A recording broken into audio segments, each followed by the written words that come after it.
Not only do you want to be a doctor, you want to be a voice of the people as well. I'll be a doctor for others and a poet for myself. It's a poem about love. Is it about anyone in particular?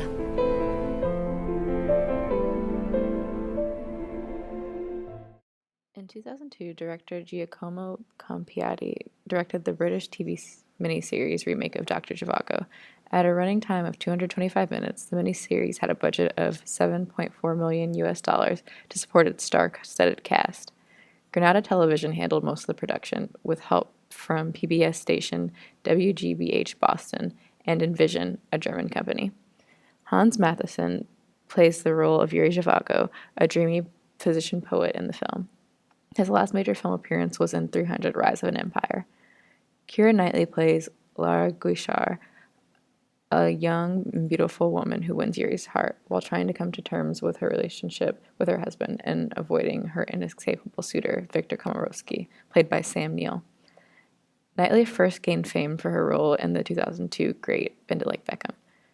While her 2015 film Everest is still in production, Knightley had 3 films premiere in 2014 alone: Jack Ryan, Shadow Recruit, Laggies, and The Intimidation Game.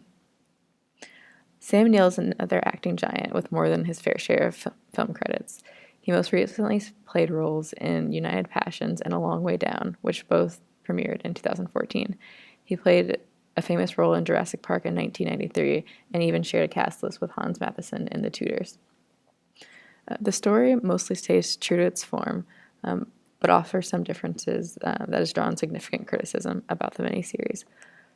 A major focus of the series was the development and evolution of the relationship between Yuri and Laura.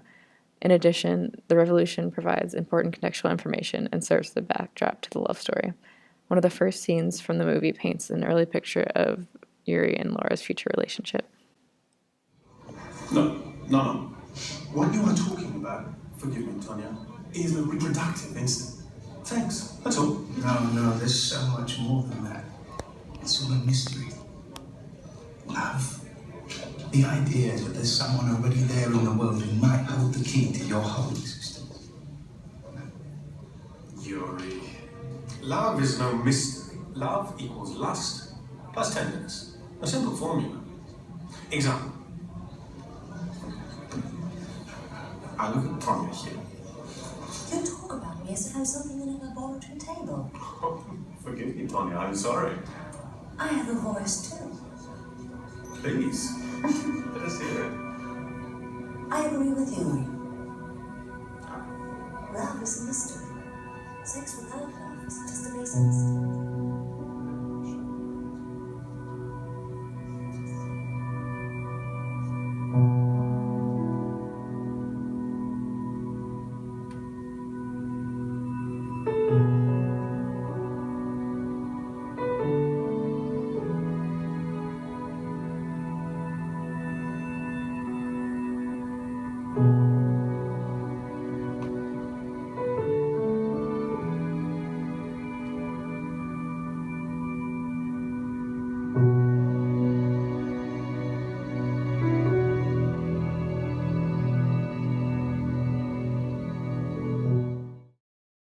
This scene, which is the first of many that feature both Laura and Zhivago, is integral to the characterization of their relationship.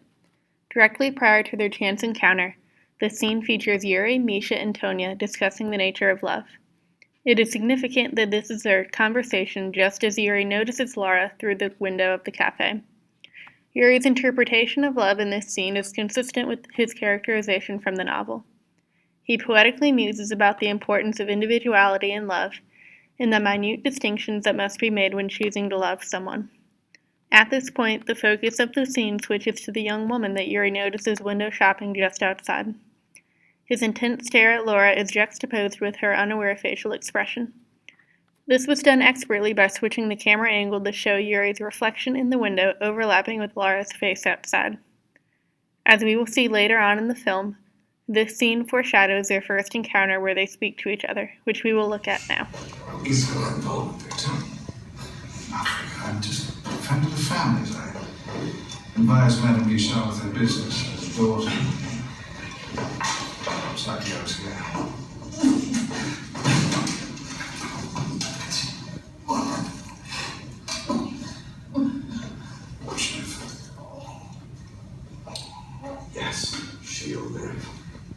Very good.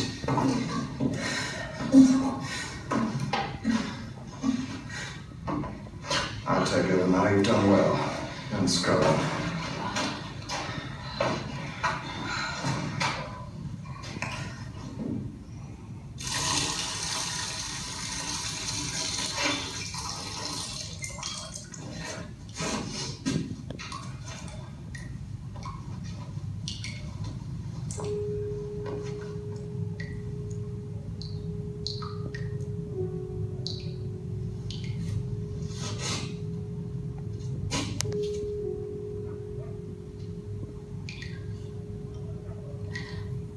I wanted to thank you for helping my mother.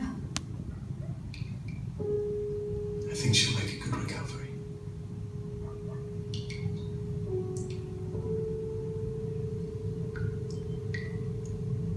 Is there any way that I can help you?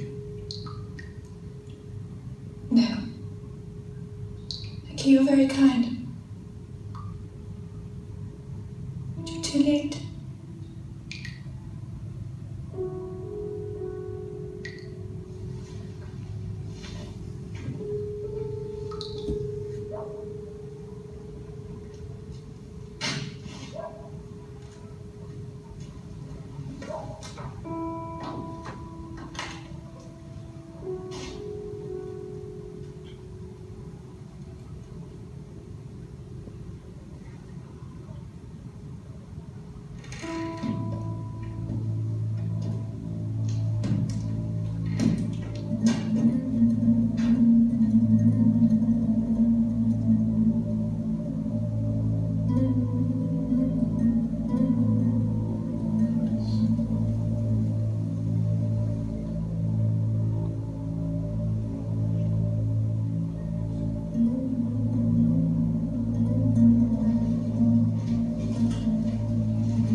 This scene has two main components that both help intertwine Yuri and Lara's lives. On the surface, Yuri directly contributes to the survival of Lara's mother. Delving deeper, though, we see a variation of the initial window scene between the two protagonists.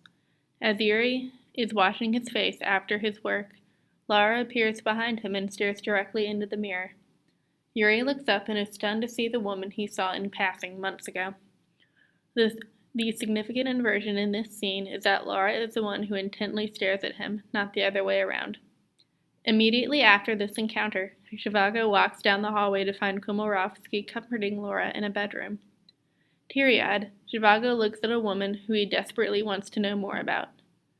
This scene ends with Komarovsky staring menacingly at Zhivago with Lara in his arms. Not unlike the two other examples we have seen already with characters passionately staring at another. While the film does not explicitly create a love triangle between the three characters, there is a much more direct connection between Yuri, Lara, and Komarovsky, whereas it is much more implicit in the novel. The series focuses early on the role of the revolution in the changing times. The first inklings of the revolution are peaceful and aim to liberate the means of production. Workers feel oppressed and ignored by a government indifferent to the needs of its people. Pasha Antipov, Laura's soon-to-be husband, is shown to be a budding revolutionary. He seems to be a leading figure in early revolts that involve looting and outright protest. Like that. All men are brothers. Come on! Get off your high horses and join us! The government, however, showed no tolerance towards these actions. When the workers revolt and begin to cause trouble, the army opens fire on its citizens, killing some and wounding many. Chaos ensues, and the fire of the revolution seems to spread rapidly from there.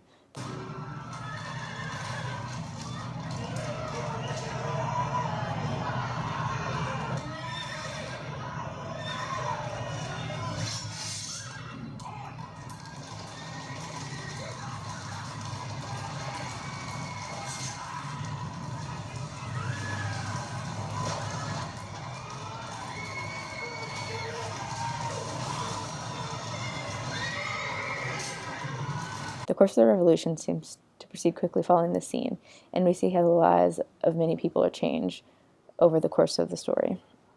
The scenes of violence related to the revolution drive home the dire nature of the situation in Russia, despite the fact that Russia was still fighting another war at the time. At one point, the characters stress that the real war is at home and not against the Russians.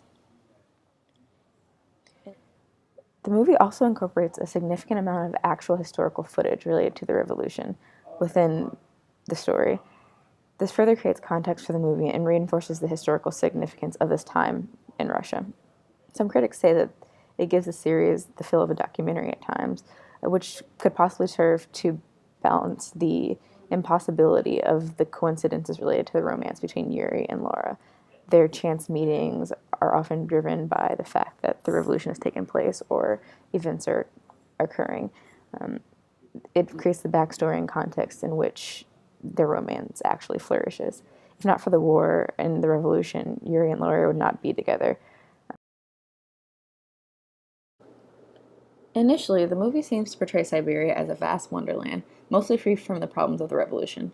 When Yuri and his family flee from Moscow, they take a train to Yuriatin, a small town that promises refuge from the developing turmoil. On the way, their train stops, and they must wait on the side of the road for it to get moving again. In the scene, Yuri takes a walk up a hill leading away from the train tracks. He's prompted by a sable running free towards the wilderness, and encourages the young boy who has been taken prisoner in place of his uncle to follow behind him. Immediately, Yuri is surrounded by nature and experiences a moment of freedom. Music cued in the background, he looks around and to the sky, smiling widely and escaping briefly from the cares of the world.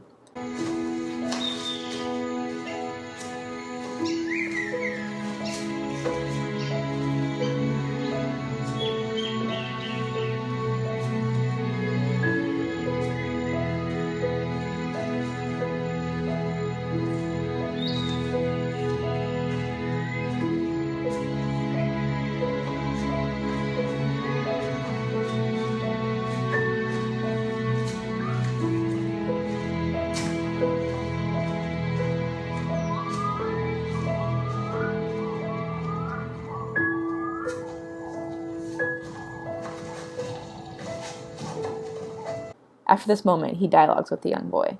The boy sees his hometown only a short ways down the river and realizes how close he is to home.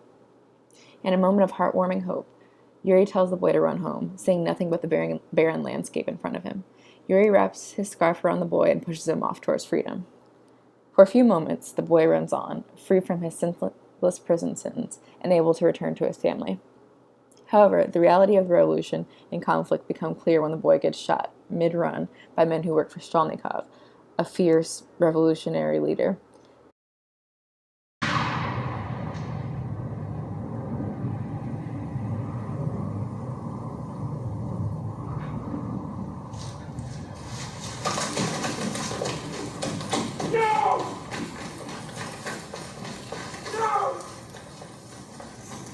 Here, the two worlds, rural Siberia and urban-born revolution, seemingly intersect violently and bring clarity to the realities of this revolution. All of Russia is ablaze, and even the farthest reaches of Russia can be impacted. The role of Siberia then changes in this moment from a place of promise and opportunity to a location just on the outskirts of the revolution, close enough for tragedy to strike. Despite the potential for danger, Siberia still offers a sense of desolation and solitude, especially outside of the main settlement of Yuriatin. Yuri and Tanya live in an isolated location with Tanya's father and children, and must live off the land to survive. They are shown living simply, farming their own land and doing manual labor, unlike in their Moscow residence. This part of the movie reinforces the survivalism most common in representations of Siberia. Still, even with their remote location and meager lifestyle, Yuri gets kidnapped and forced to join rebel forces, once again demonstrating that Siberia is not safe from the revolution.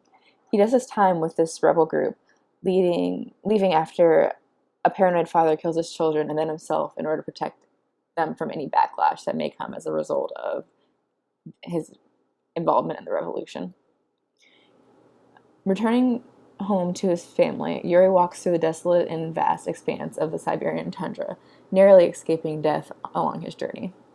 Here we see Siberia as unforgiving and harsh.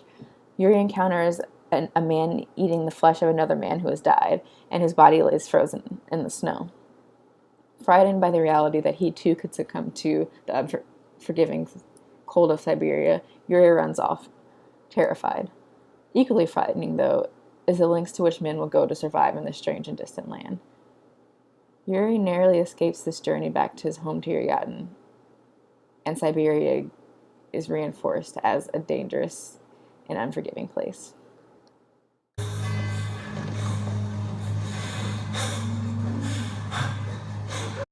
In many ways, the Pasternak family, particularly Boris Pasternak's grandniece Anna, saw a lot of shortcomings in this adaptation of the novel. Consistent with some of the analysis we had provided previously, the Pasternaks believed that Davies and the film producers took too many liberties with Lara and Komarovsky's relationship. She called their portrayal appalling and said that the nudity and explicit sex scenes between the two characters took away from the artistic integrity of the novel. Anna Pasternak added that Zhivago fell in love with the essence of a woman and her soul. The depiction of the two women in the book is more than just a depiction of physical relationships.